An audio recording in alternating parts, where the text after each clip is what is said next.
Tanan mo siya, di ba? Do you know how, di ba, we all know that the stomach creates hydrochloric acid, right? Do you know how is it made? I wonder how hydrochloric acid is made.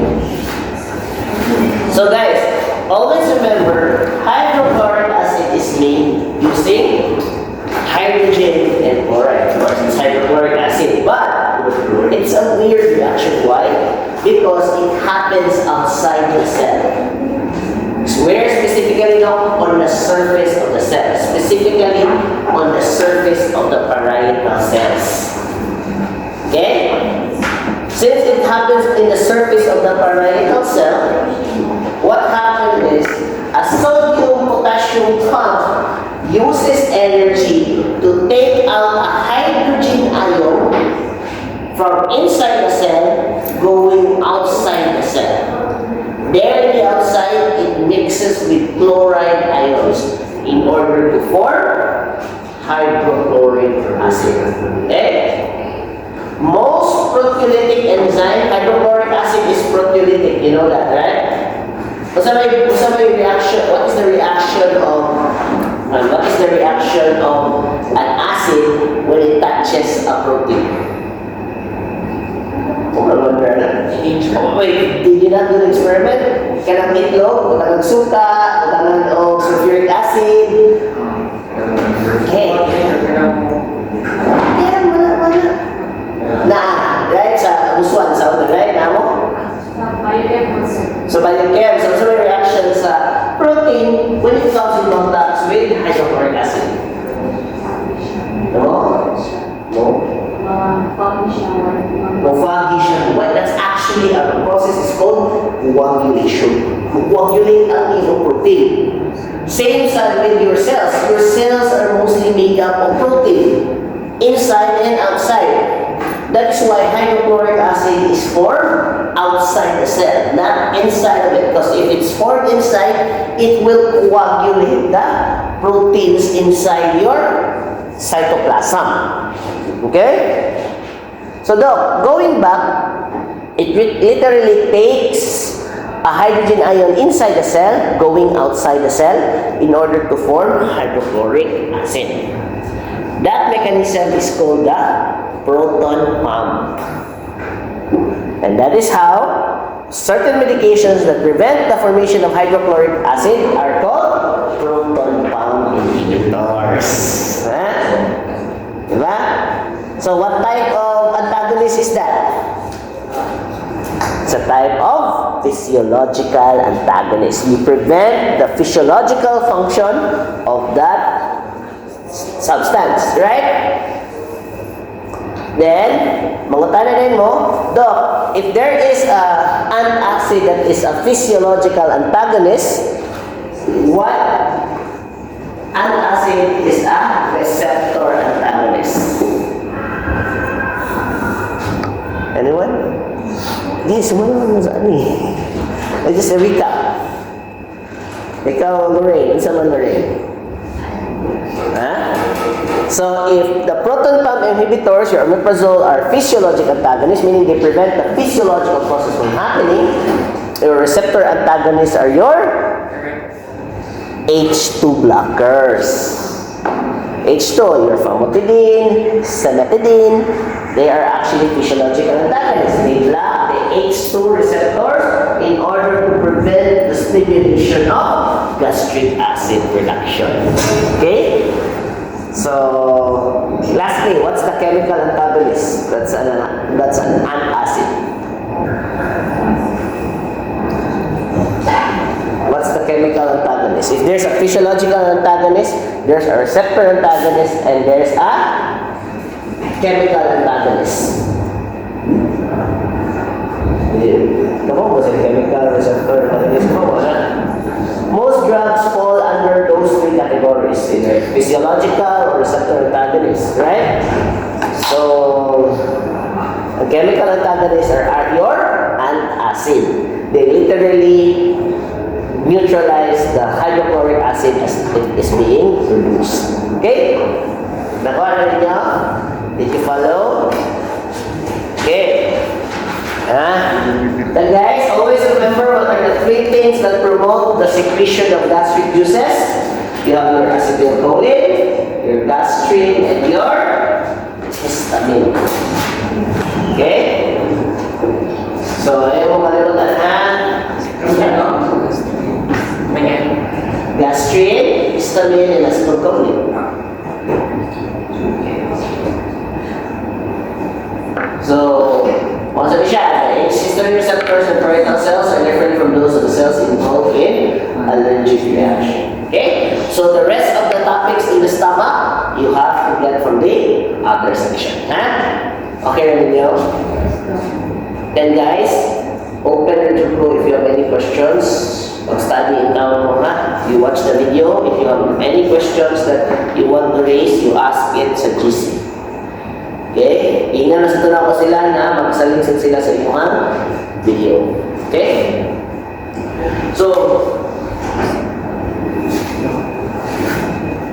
So next is, we will discuss gastric motility. Okay? When we're talking about gastric motility, it is the mixture of ingesta in the gut, in the stomach, right? Gastric one. So, the pasta digesta into the duodenum at uncontrolled rates. The stomach regularly produces peristaltic contractions beginning from the cardia and increasing force as they travel through the stomach to the pyloric antrum. This makes and grind food and force some through the pyloric sphincter into the duodenum. However, much of the food, especially large particles, are held back in order to be mixed. Okay? Always remember, students, from the throat, from your pharynx to your stomach, that is called bolus. Ganun lang natin.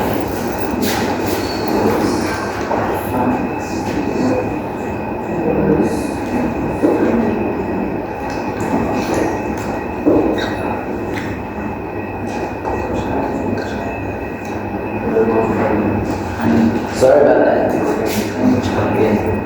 What's the next question? Ang bolus daw, kasi na mag-start na Pharynx to the stomach. Okay? From the stomach to the small intestine, that is called chyme.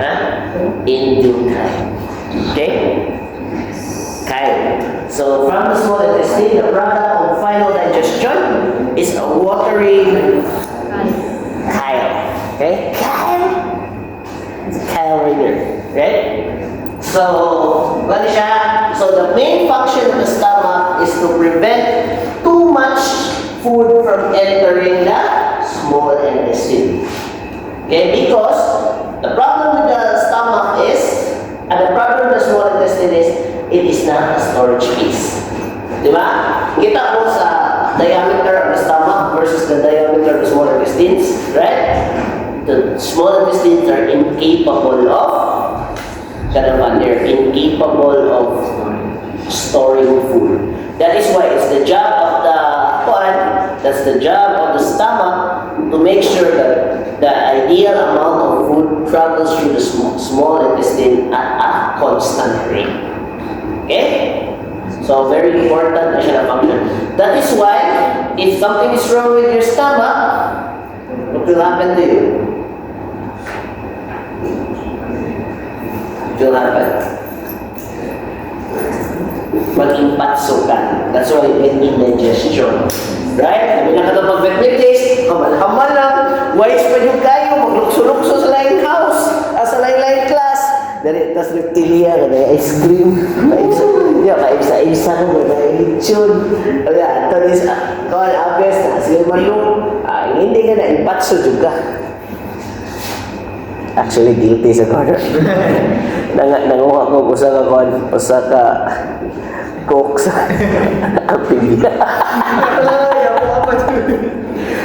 Sila mag-i-offer. Coke sa lubuan din yung butilin nila. Lingawan ng good lingawan dyan kayo may injury. Yay! Except that with me, no? That girl got murdered. Dapat ito siya video na nalipan kasi. Anyway, so ano siya? Okay? The stomach of carnivore, at least within a few hours, usually before the next meal. Other animals require many hours to empty. Both horses and pigs require a full day's fast for them to empty. Okay? Kailangan mo tayo makagawa when they are empty. Okay? Because it's very important during surgery. Okay? Muna, kung inon si Doc, before tayo mag-surgery, problem mo during surgery is that you lose your gag reflex. You know the gag reflex is right? And again, normally, if you pound pansit, kung ganaan ka right, hindi mo bilhin, right? You lose that reflex. Okay? That reflex is actually protective. It prevents that pansit from going into your lungs. Okay? Unfortunately, when you go to surgery, you lose that reflex. And also, there is a slight decrease in your peristaltic activity. The reason for that is, of course, you paralyze the entire nervous system, right? So, kita mo na, even your peristalsis will decrease as well, especially if you have that atrophy. So, sa may consequence na, food can actually go out. You can actually vomit during surgery. Okay? So, ang reason, atong buhato na, in order to prevent vomiting during surgery, we do not feed an animal to the depende kung sa siya na klase na animal based on these hours or how long it takes for its GIP to empty. Oh. If ever prior to the surgery, you actually need to meet lang ng Emetic siguro. to stop them. To stop vomiting?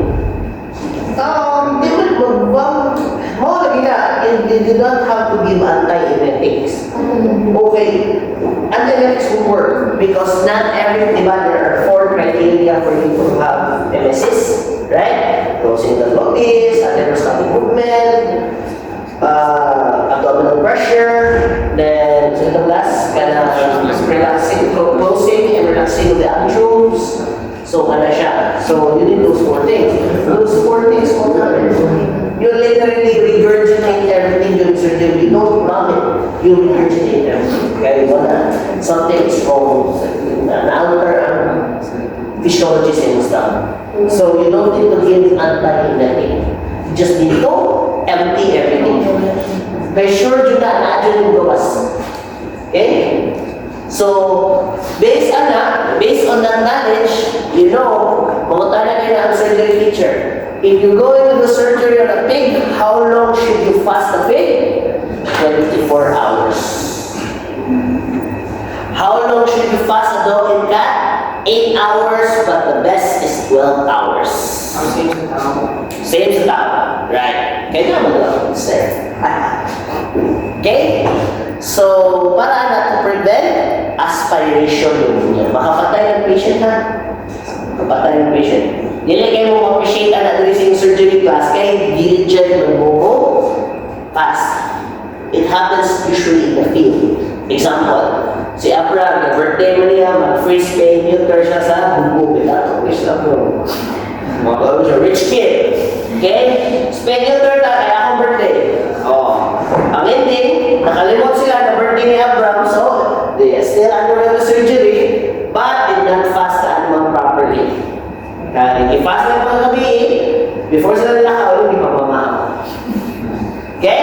So, may kabuhan na, may chance na mag-aspirate ang animal. Okay?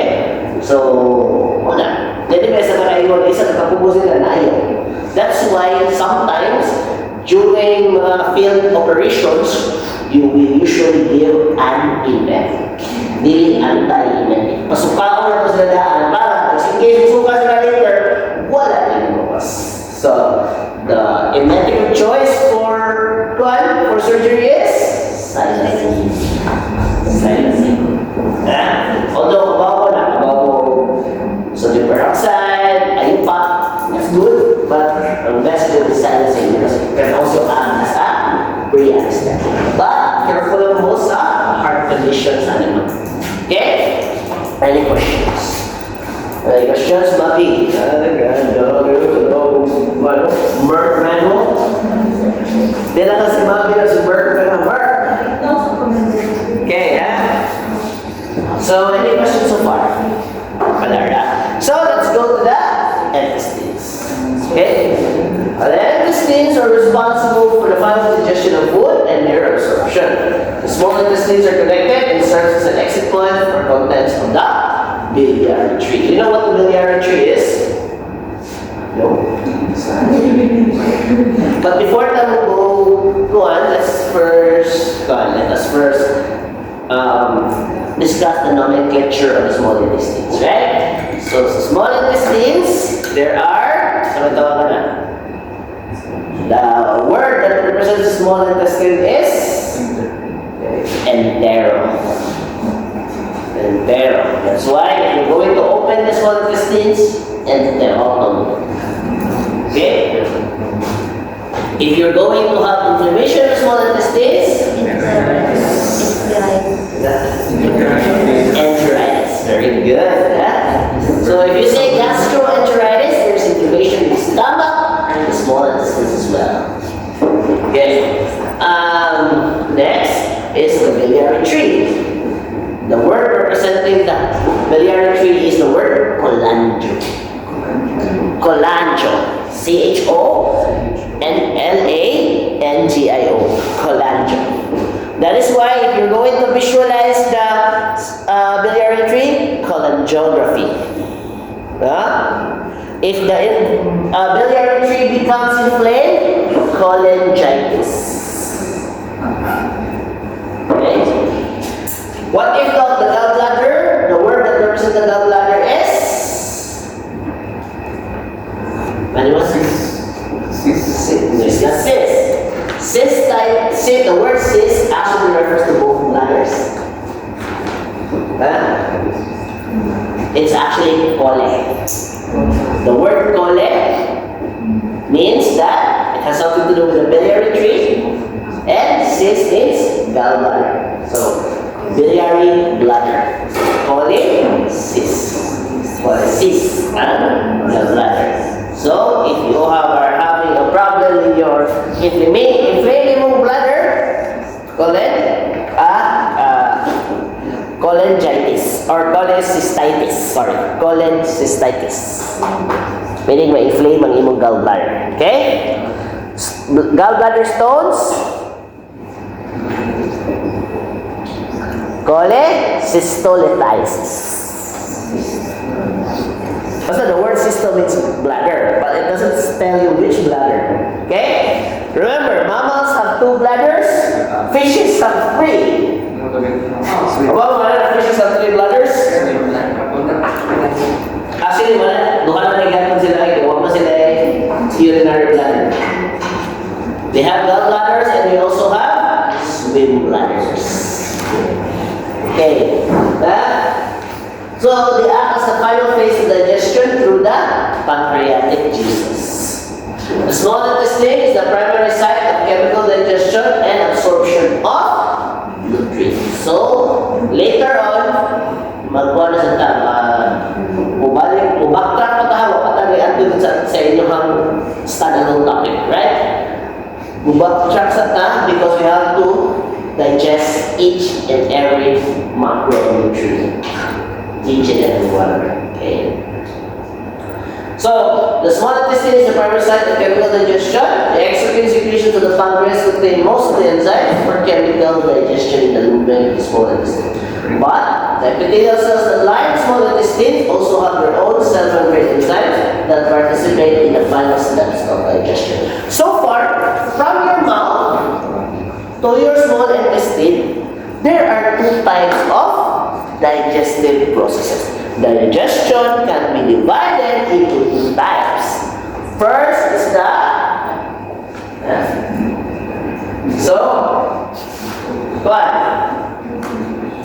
in general, di ba, mga types can be chemical o mechanical. There's also another type of digestion. You can classify them according to the location of where they happen. So, if they happen on the lumen of the swallow organ, just like in your stomach, in your mouth, and even in your intestine, that is called luminal digestion.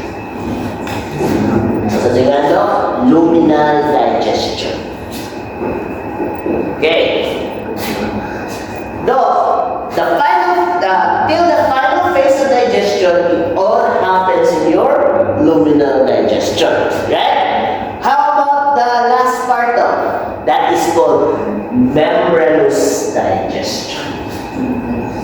Membranous digestion. Membranous digestion. Any questions, Mr. Pan? Okay.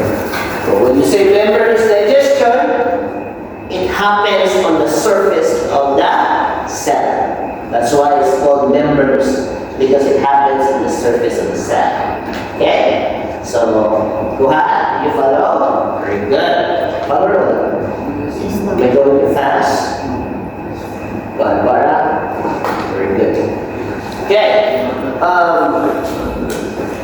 The small intestines also have in their cell membranes enzymes that participate in the final steps of chemical digestion. The primary function of the liver is to provide bile salts, which the enzymatic digestion of lipids. The liver is not a source of digested enzyme. But going back, the general chemical reaction in the digestive process is called what kind of chemical reaction is digestion? Is it catabolic or anabolic? Catabolic. In general, this type of reaction is called your complex nutrients are made up of very complex linkages made by the attractive force of hydrogen. If the link is made up of the attractive force of hydrogen, that is called a covalent bond. And the best reaction to break covalent bond is through hydrolysis. Meaning, if it's a relationship between two hydrogen ions, the best way to break it is with another hydrogen ion. So, hydrolysis na siya. Diba? Hydrolysis is to break down something using water. Do you agree?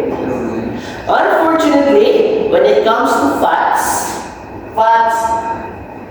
water and fats do not mix. Right? Meaning it's nearly impossible to hydrolyze fats on its own. That is why you need something to allow the mixing of two immiscible substances. That something is called bile. Something.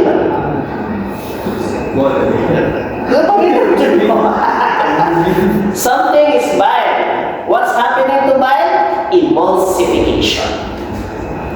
What is bile? An emulsifying agent. Well, listen mo sa what, where, time, kind. Listen mo na. Guys, sabi na mo mag-fish guys. Yung fish training yan, bingawa na din mo na ako. Tapos listen ko na yung fish training. Okay? So you listen na. Muna, studying mo, ihanay din ang okay? Dili mo mag-cram, ihanay din mo. Yung si don't feel what.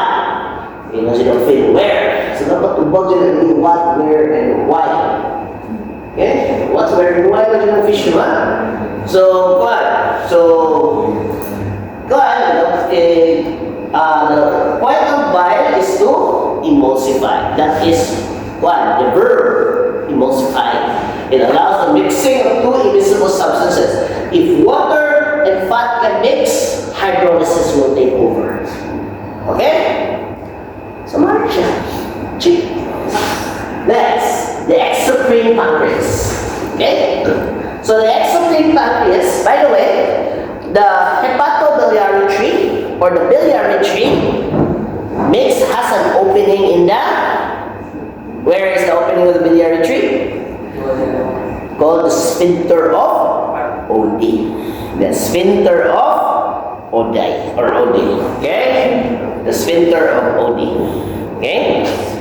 But before the sphincter, there is a small pouch in the biliary tree. That pouch is called the ampulla of Vater. Dili Vader ha or Vater? Vader is the one who killed my father.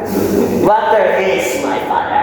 Just kidding. Vater, V-A-T-E-R, that's the ampulla of Vater. So for many animals that do not have a gallbladder, they actually store bile in their ampulla of Vater.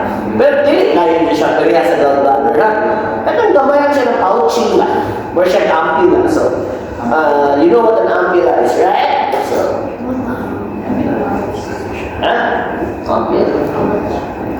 Ampulla of Vater. There's Vater naman. Okay. So, the biliary tree opens in the duodenum.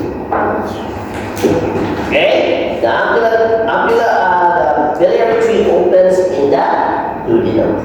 The flow and the opening of the sphincter body is controlled by the hormone cholecystokinin. Cholecystokinin.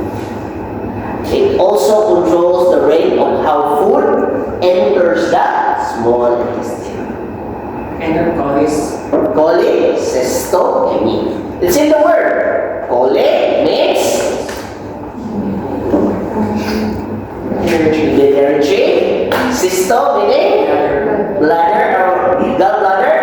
Kinin means to move. So that hormone promotes the movement of contents in the biliary tree and the gallbladder. What's in the word? It's semantics. It's just semantics and mental gymnastics. Mental gymnastics. Wait, your brain doesn't move on its own? Okay? Any questions so far? No questions? Okay, so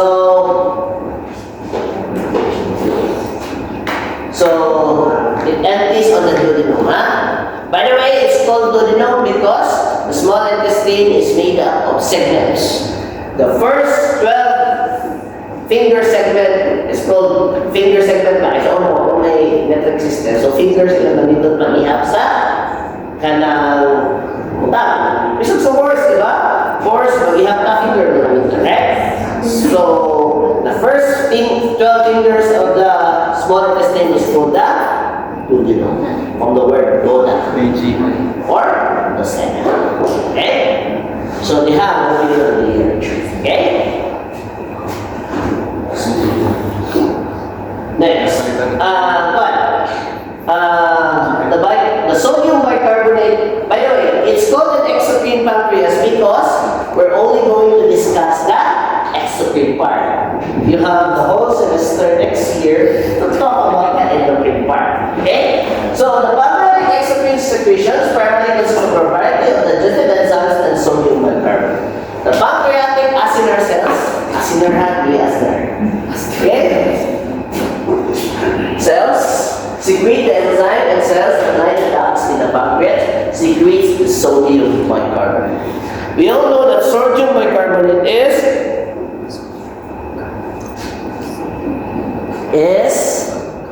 basic or very basic though. That's a very basic question.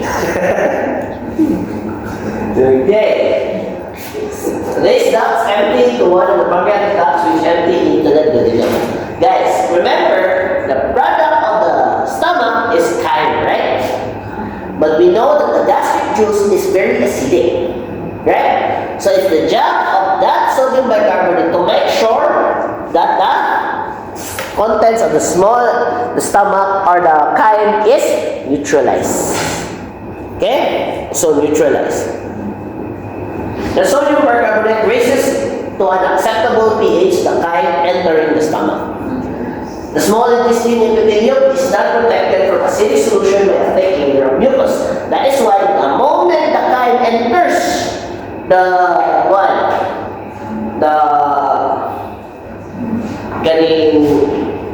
small intestine, it is bathed in sodium bicarbonate in an attempt to neutralize it. Okay? That is why another word for small intestine is peptic. Peptic. So if ever ganit paspas kayo empty ang imuhang your stomach empties very fast into the small intestine, it might damage the small intestine, causing a peptic ulcer. Peptic ulcers. Yes. Okay? So, the small intestine epithelium is not protected from acidic solution by a thick layer of mucus. We already know that, right? Because the small intestine do not have surface cells or surface mucous cells. Okay? Surface Similar to the stomach, in the stomach, these are secreted as inactive precursors. By the way, most enzymes and substances that attack proteins or break down proteins are made in their inactive form. Inactive form yan naman. So that they will not digest the cell that makes them. Okay? Because they're in their inactive form, they're called proenzymes. Proenzymes, or also known as zymogens. Zymogens. Okay, bro? Guys, if I'm going too fast, tell me, yeah? Zymogens. Z-Y-M-O-G-E-N. Zymogens. Okay? Because, of course, these things will kill the cells that make them if they are in their active form. So, the zymogens are in their inactive form or in their proenzyme form. You follow? There's a kilid. You follow? Mami, follow up? Very good. Okay? So, similar to pepsin, the stomach, these are secreted as inactive precursors, trypsinogen and chymotrypsinogen. Trypsinogen is activated by the enzyme called enterokinase. Enterokinase. Okay? Pancreatic procreating enzyme called trypsin and chymotrypsin. Similar to pepsin in the stomach, these are secreted as inactive precursors.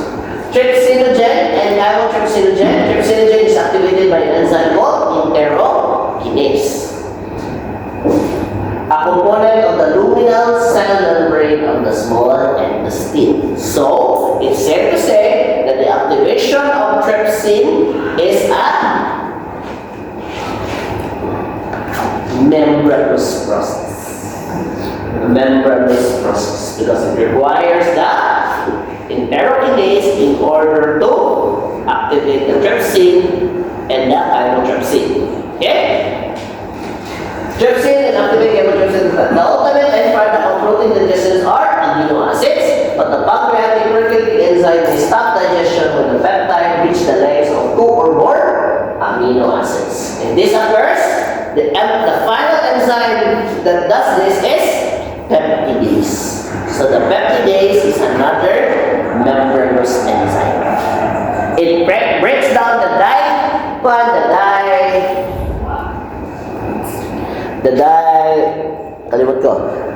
dipeptides into amino acids. Okay? Which can be readily absorbed. Unlike the proteolytic enzymes, pancreatic amylase and lipase are the active forms when secreted from the pancreas. Amylase digests starch to oligosaccharides, etc. Because amylase, most cells are not made up of carbohydrates, so they can be released in their active form. So they are not zymogens. Okay? You follow? Okay. Amylase digests starch to oligosaccharides, a carbohydrate composed of a small number of monosaccharides, usually 2 to 4. The enzyme maltase and sucrase, components of the enterocyte cell, further digest the oligosaccharides to monosaccharides. Okay? Lactase to digest lactose. Unfortunately, students, in older animals, the sugar lactose, the enzyme lactase begins to go down. That is why most of you as adults, especially people in Southeast Asia, are lactose intolerant. Okay? Pero naagyapon mo katong renin. Okay, the renin is the one that coagulates the protein. But, ang makakause sa inyong stomach upset is the sugar lactose. That's why it's called lactose intolerant. Dili renin intolerant. Okay? So, any questions so far? So, muna, mag-igit-igit mo. But, sa ako, I am of a Caucasian descent, so dili ra kay inana. I'm not lactose intolerant. Yeah, that's true. I'm not making this shit up. Okay? So, muna, mukhang rin yung ice cream bisa kasalitan. Okay? So, the liver digestive function and secretion of bile. Liver cells, hepatocyte, are responsible for the formation of bile. A greenish solid solution consisting primarily of bile salts, cholesterol, and phospholipids. By the way, the bile salts are made from the iron of your dead RBC.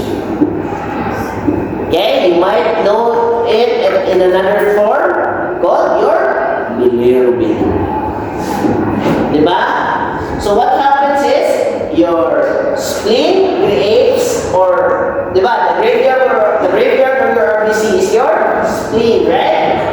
In the spleen, they have unique macrophages called RES cells or rest cells. These rest cells are these rest cells will actually make, or these rest cells will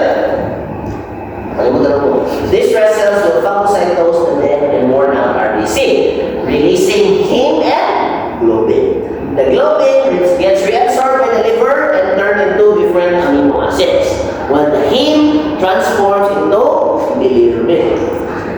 That bilirubin is then conjugated into your liver.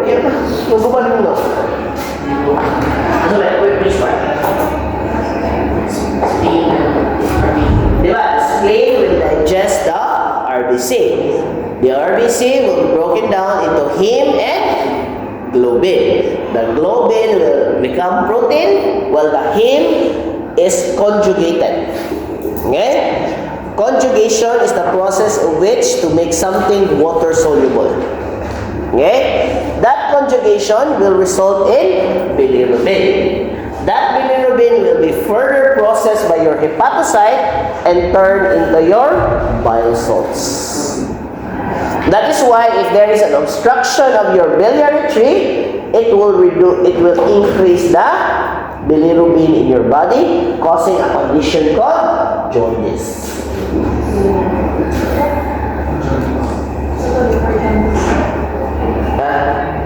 If there is obstruction of your biliary tree, it will cause a process called jaundice. Asan na ba? Jaundice. Okay? So muna, ang yellow. Kita naman mo mag-jaundice, guys? Right? Yellow, everything. Right? So, normally, the liver takes that bilirubin, transforms it into bile salts, and in order for you to make your bile. Okay?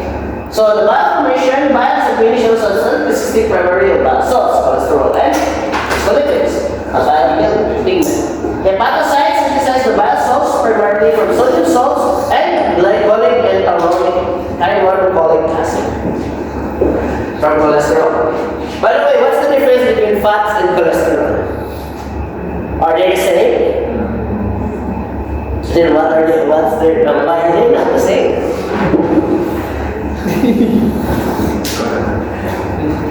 Diba? I know a lot of you often interchange one from the other, right? Mukha yung matikaw naman ng fats, cholesterol. Fats. Then, meron mo guys, ikaw ba na malitasan ng cholesterol? Which is partially correct. But you should know the physiological basis. Sabi na, ikaw ba? Ikaw, Mr. What do you know about fats and cholesterols?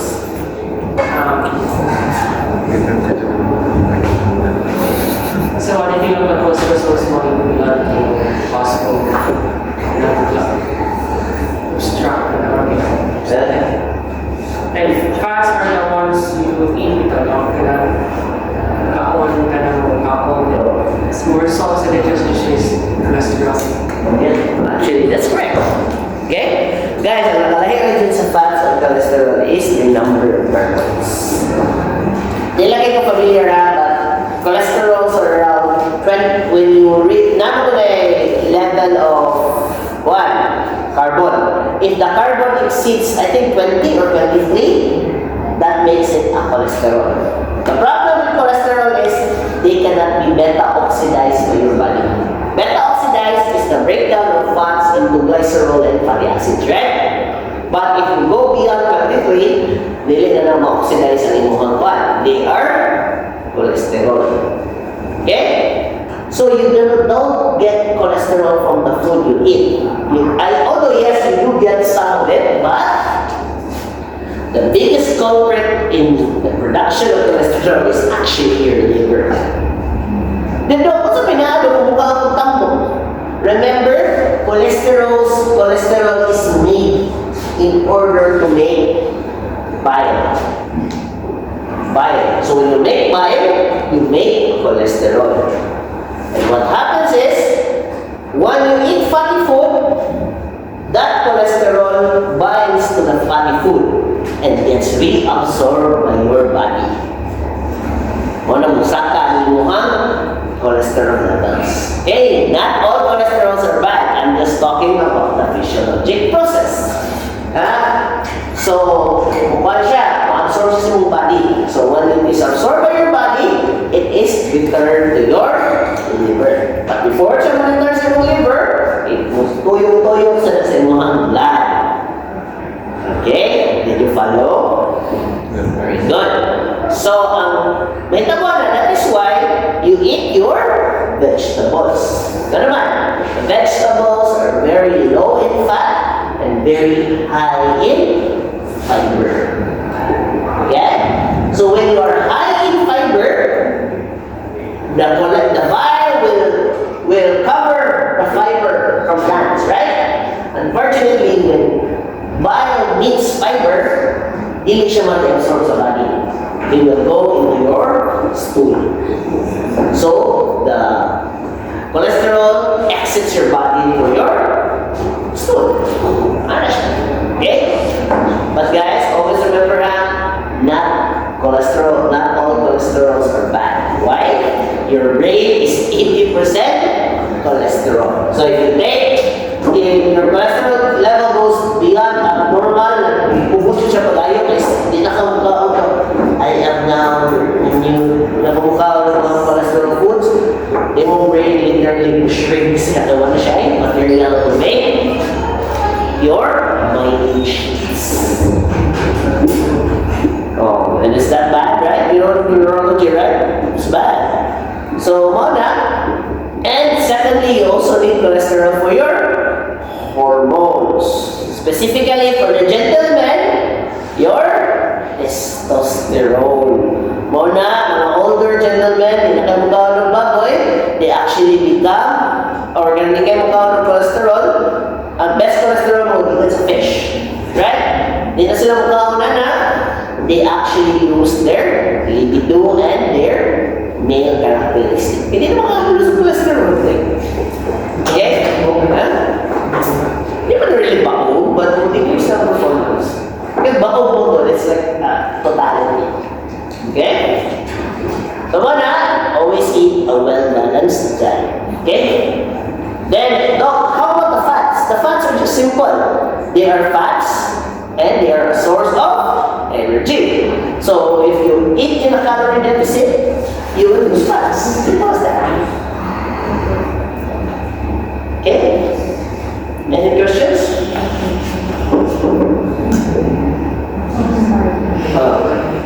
Absorption, production, and excretion of salts is most important in the digestive function of the liver.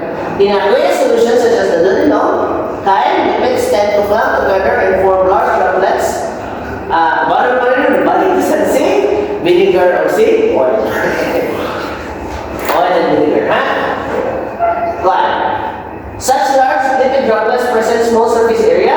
Action of pancreatic lipase, bile acts as an emulsifier to reduce droplet size and make the lipids accessible for the lipases. So the lipases are the enzymes that actually break down the fat molecules. Okay? What is the final content of fat?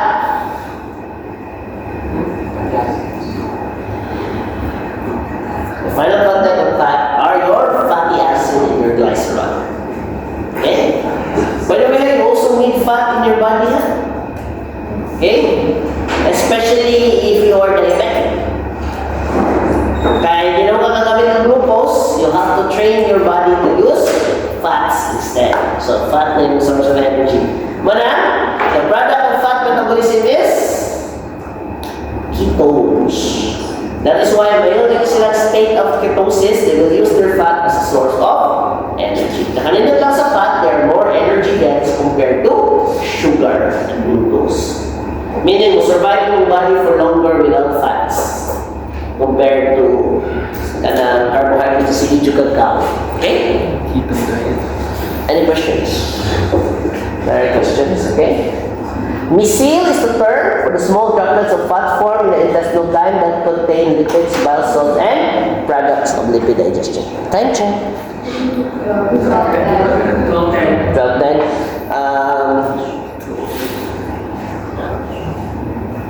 Well, gutom na dali, ha? Okay. So,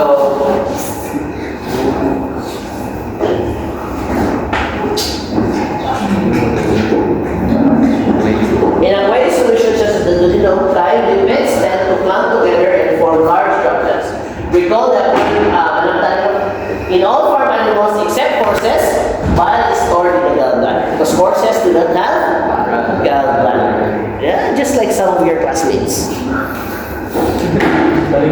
Yeah, I know a higher year, no one has a gallbladder. Bro, you said, no, wala may gallbladder, so you're like a horse. So while the stores na Yeah, storage in the myelin. The myelin. Okay? Also, what other animal do you know no gallbladder? Huh? Rats are actually, they have very low gallbladder. Yeah, see? Ay, nalagyan mo yung notes, happy. That's nice. Okay? So, actually, mga economic, they have a long exam. Usually, that's what I do with the higher years. Para, di ako kung exam. Oh, sandi lang po. Hindi mo nag-send sa ko ang notes. Oh, di mo nag-send. Shy man mo. Very quiet and GC. Okay, very quiet and GC. Okay na sa po. I was thinking, okay na po. Fine. Okay? So, cholecystokinin stimulates gallbladder contraction and release stored bile. Since food entering the duodenum stimulates release, cholecystokinin discourages the release of bile with the presence of food. Okay? The reabsorbed bile salts are transported to the liver via hepatic portal veins, and here the hepatocytes take up the bile salts from the portal blood. These bile salts can then be secreted by the hepatocyte into the bile for reuse. Mona, if you want to lower your cholesterol levels, you have to eat fiber. Okay? Okay naman na. Fiber, mga fruits.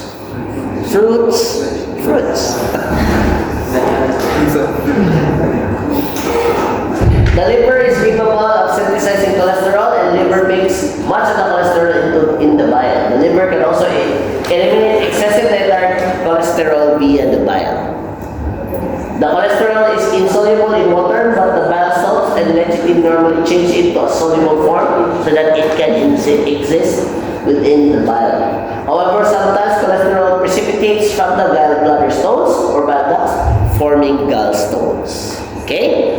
The medical term for gallstones are cholecystolithiasis. Okay? So, bottom na natin diri ha. Okay.